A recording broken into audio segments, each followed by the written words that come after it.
All right, chemistry, let's take a look at the second part of our lecture for Chapter 6, Section 5. The topic today is hybridization, and we'll end up talking about intermolecular forces.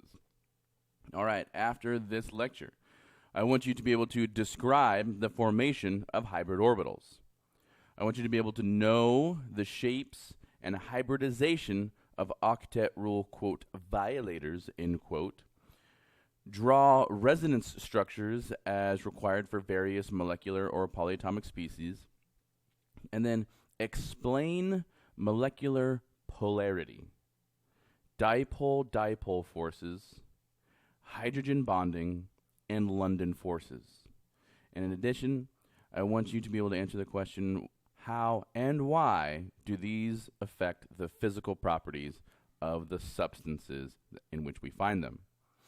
And lastly, one didn't come up. Okay, sorry. Predict the percent character of various hybrid orbitals. All right, here we go. Hybridization. Okay, hybridization, a hybrid occurs when two things are combined, and whatever the result is, has the characteristics of both. Okay, when you hybridize a lemon and a grapefruit, the result is not a lemon or a grapefruit, but a compilation, a combination of the different characteristics of a lemon and the characteristics of a grapefruit into one single thing. We hear about hybrid cars all the time these days. They use a combination of gas and electricity in an effort to lower the carbon footprint. In chemistry, specifically during bonding, we see hybridization occurring. But instead of cars, hybridizing the type of fuel that they use, and instead of, different types of produce being hybridized, we see atomic orbitals undergoing hybridization, right? So that's going to be like the 2s orbitals and the 2p orbitals hybridizing.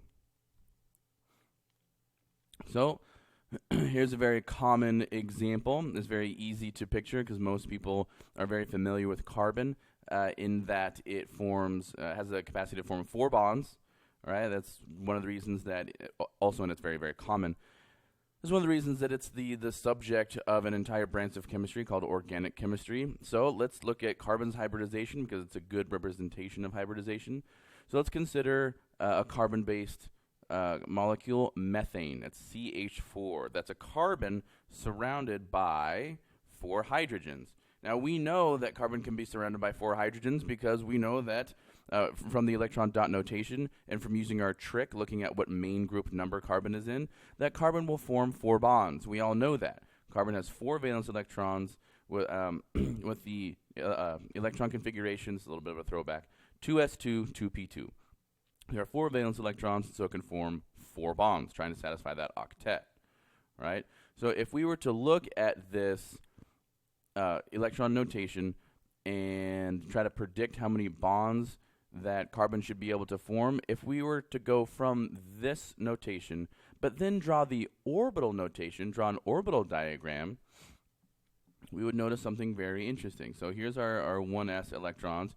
Here's our 2s electrons, but as we go in to fill our our other 4 electrons in here, right? We got 1, 2, 3, 4, and 6.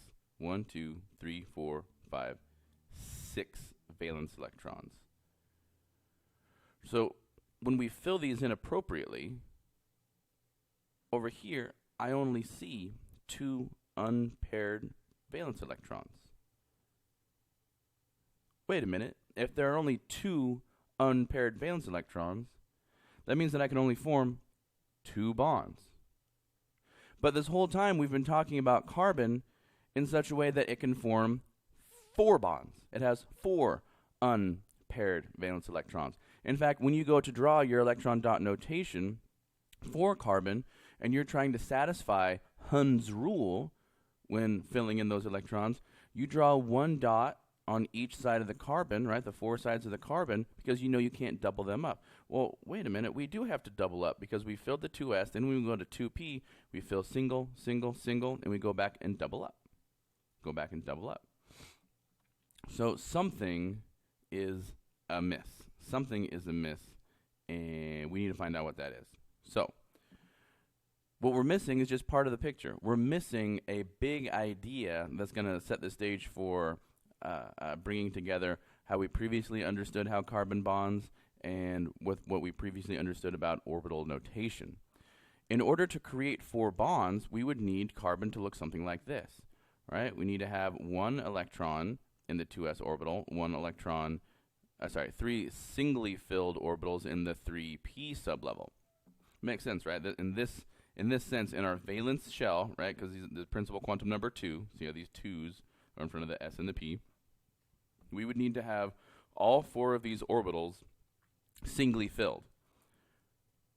Well, that's what we would need. Now, right now, we can't do that because to satisfy the Aufbau principle, we can't go and start filling the 2p sublevel before the 2s sublevel is completely filled. Because remember, we have to fill the lowest energy orbital that is available. Well, right now, right here, as it's pictured, the 2s orbital is available. We need to fill this one. Okay. So, looking at CH4, the carbon atom has 4 valence electrons with the electron configuration 2s2, 2p2. Again, you may expect the 2 unpaired p electrons to bond with other atoms and the 2 paired s electrons to remain as a lone pair. Okay, that makes sense, right? That's why, according to our orbital diagram, carbon should only form 2 bonds. However, carbon does undergo this thing that we call hybridization. It's a process in which there's a mixing. And what are we talking about here? We're talking about orbitals. So it's orbitals mixing and forming new, identical hybrid orbitals. They are identical. That word identical is going to be very, very important in order of satisfying both the Aufbau principle and Hund's rule in our quest to have carbon form 4 bonds. So note this picture right here. Note that each hybrid orbital, okay, here are hybrid orbitals over here. They contain 1 electron that can be shared with another atom, giving carbon 4 bonding sites. The hybrid orbital is called an SP3 orbital because there are 4 orbitals total, right, an s and 3 p's, that come from 1 s and 3 p orbitals. Look what we're doing. We're taking a single s orbital, we're taking 3 different p orbitals, and we're mixing them all together. So notice how we've taken this spherical s character here, and we've just stuck about just a little bit of it, like a third of it, onto each chunk of these paired down p orbitals. Think about it like we're throwing all 4 of these orbitals into a pot, mixing them up, and then just scooping out 4 portions. If they're going to be evenly mixed, this is what they would look like as they come out.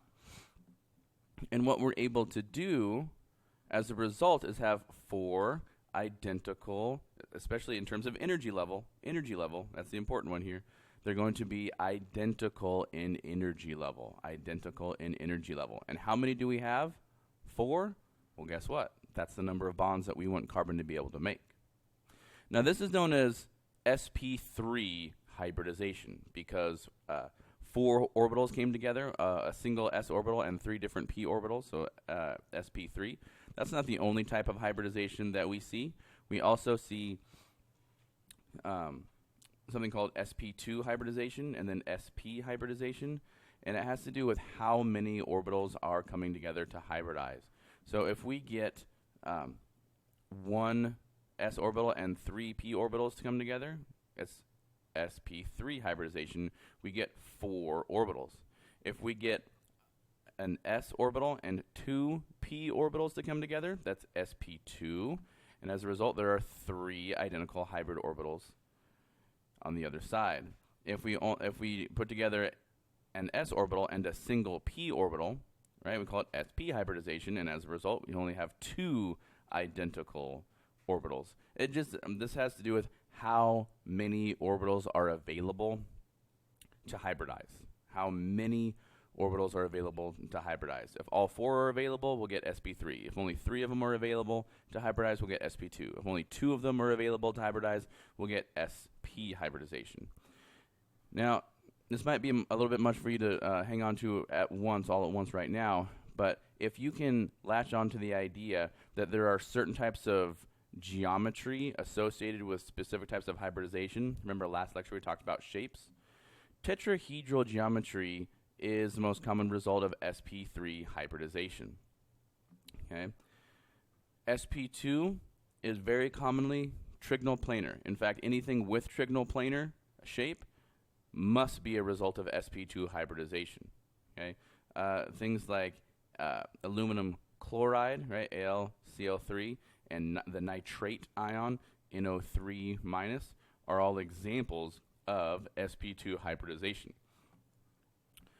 You are going to see this because you need one double bond in order to make these types of things happen. Anything with a linear shape, like CO2, like we looked at the other day, is the result of SP hybridization. Okay, like carbon monoxide and carbon dioxide are common examples. You'll often see a double bond in one of these, or a triple bond even in one of these. Now, how do we work with lone pairs? We looked at how to hybridize and get singly filled orbitals, but how do we get lone pairs? How do we deal with lone pairs? Lone pairs can also occupy hybrid orbitals. So if we compare the hybrid orbitals of beryllium chloride, right, BeCl2, which is linear, and H2O, which is bent, when we ask the question, why, if there's a central atom and then 2 peripheral atoms, right? In this one, the beryllium central and the chlorides are on the sides. But with water, oxygen's in the middle, hydrogen's on the side. Instead of being straight in a straight line like beryllium chloride, H2O is going to have the central oxygen, and then the hydrogens come down at angles like this in a bent shape. So we ask the question, why does the water molecule have SP3 orbitals and the beryllium chloride has SP hybridization? Well, the 2 oxygen-hydrogen bonds occupy 2 of the SP3 orbitals, okay, in water, in H2O, but there are 2 hybrid orbitals left, right? Because SP3 hybridization results in 4 hybrid orbitals. What's in the other 2 hybrid orbitals? The 2 lone pairs that oxygen brings to the table when forming water. Both of those lone pairs are going to inhabit a hybrid orbital. Now, beryllium does not have any lone pairs. Look at where it is on the periodic table. It's number 4, by the way. It's in main group 2. It's only got 2 valence electrons, so it's going to form the 2 bonds. But there are going to be no electrons left over, no lone pairs on beryllium that would engage in electron-electron repulsion. Remember, valence shell electron repulsion. So beryllium does not have any lone pairs, so its geometry remains linear with its SP hybridization. And we'll finish up talking about intermolecular forces, also referred to as IMFs. Now, generally speaking, there are 2 types of attractions in molecules. There are intramolecular bonds and intermolecular forces. We've already looked at intra, meaning inside, intramolecular bonds. We've looked at ionic, we've looked at polar, we've looked at nonpolar. We've also looked at metallic, but that's just a little bit different. But now we're going to talk about intermolecular forces, aka IMFs. They have to do with the attraction between molecules, as opposed to intramolecular bonds, which are the attractions within molecules, between different atoms that form the molecule. So when we talk about IMFs, intermolecular forces, we're talking about an entire molecule attracting or repelling an entire other molecule. There are 3 types of IMFs that we are going to consider. We have the dipole-dipole, we have hydrogen bonding, and then lastly we have London dispersion forces. All right, so let's start with dipole-dipole attractions. We have seen that molecules can have a separation of charge. They can be polar. This happens when in both ionic and polar bonds. Remember, the greater the electronegativity difference, the greater the dipole is going to be. Molecules are attracted to each other in these compounds because of the electrostatic attraction between a positive charge and a negative charge, right? Pluses and minuses. So we have a molecule right here that has a positive and a negative partial side, right? Partial positive, partial negative. And if it happens to line up with another molecule that has a partial negative and a partial positive side, there's going to be an attraction. And if we keep lining up with other molecules that also have these partial charges, there's going to be this multi-directional attraction, not wildly unlike what we saw in metallic bonding.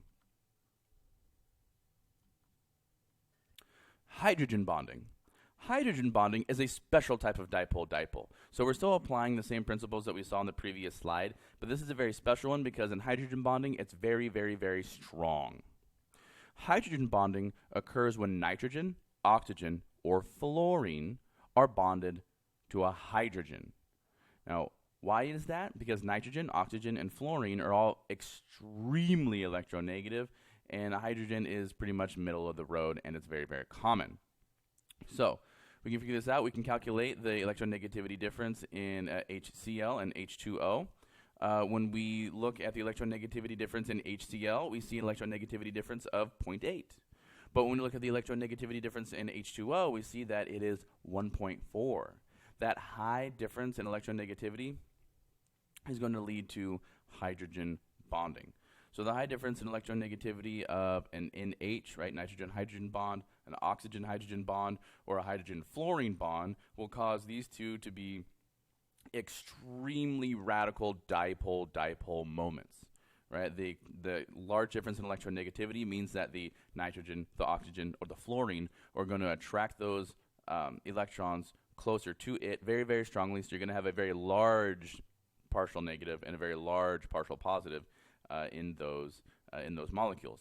And as a result, the resulting dipole-dipole interaction is going to be about 5 times stronger than a normal dipole-dipole interaction. Because it's so much stronger, we give it a special name, hydrogen bonding, right? Because it involves hydrogen. However, it actually is not a type of bonding. It's still just an IMF, an intermolecular force. It is not as strong as an actual ionic bond. It's also very important for biological systems. One of the reasons that the DNA chain can break and be copied, but then go back together very, very easily, hydrogen bonding are the key, or is the key. Now, London dispersion forces. You might think that things that are non-polar, that don't have dipoles, like polar molecules do, we might think that there's nothing going on in them, and in fact, there is something going on with them. So how can, if there's no intermolecular force to hold these molecules together, to force the solid state or to force the liquid state, right, to keep them together, how can nonpolar compounds form solids or liquids? Well, London forces are named after the scientists that described them, okay, named after a guy named London, right, London dispersion forces, sometimes also referred to as van der Waals forces. London forces are due to small dipoles that exist in nonpolar molecules. Now, that might not make sense. How can you have a dipole in a nonpolar molecule? Well, it's only for an instant, and it's very small. Remember, electrons are moving around the atoms that own them.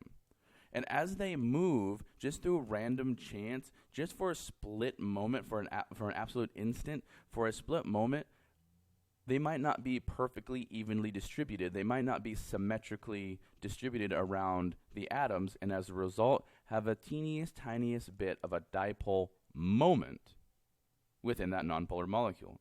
And even if it is for just a moment, there's still going to be a little bit, a teeniest, tiniest bit of a dipole-dipole interaction, partial positive, partial negative, right, those electrostatic attractions, between nonpolar molecules, even though they are in fact nonpolar. This attraction results in the ability of nonpolar compounds to stay in a liquid state and stay in a solid state. So let's take a look. We have an instantaneous dipole. Okay, these bad boys are moving around, right? I'm hoping you can see that the electrons are moving. Just randomly, almost magically, hence the fairy dust noise. These electrons happen to be on one side of the molecule. So eventually, electrons are situated so that a teeny tiny dipole forms. So this is just random, right? Instantaneous dipole. We can also have an induced dipole when we have all these electrons moving around, right? We get our instantaneous dipole on the left one, and it forces a dipole on the right one. You guys see how that worked? Okay. This one's just kind of instantaneous and lucky, just kind of random movement. But because of all these negatively charged electrons being on this side, they repelled the electrons over to the far side of this molecule, resulting in an induced dipole, right? We got a dipole, but it wasn't spontaneous, it wasn't instantaneous, it was induced by this one. So we can have a dipole form in one atom or molecule, and it can be induced by the dipole in another. All right, guys, that'll do it for this video lecture. I will see you next period.